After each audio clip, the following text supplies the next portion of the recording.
SMNR Radio News Blast. News Blast Pilipinas.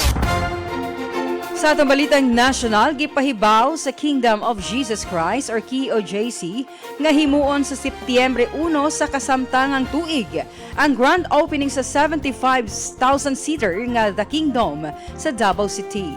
Ang maong mega-cathedral gitukod sa New Jerusalem, Davao City ug giila isip usa sa mga dagkong simbolo sa paglambo sa Kojc. Matud ni Atty. Kaye Laurente, legal counsel sa Kojc, nagsimbolo ang The Kingdome sa panaghiusa, sakripisyo ug lig-ong pagtuo sa mga miyembro sa Kingdom Nation.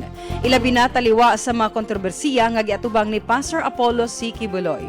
Sumakang Laurente ang The Kingdome kabahin sa vision ni Pastor Quiboloy sukad pa ni atong 1973 aron adunay permanenteng worship center ang mga miyembro nga mapanalipdan batok sa lain-laing nga kahimtang sa panahon.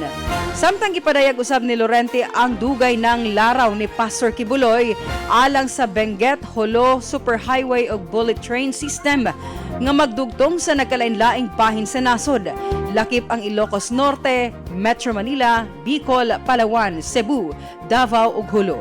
Apan matud ni Laurente mahimong malampuson lamang ang ingong kadambuhalang proyekto kung malikayan ang korupsyon ug husto nga magamit ang pondo sa gobyerno.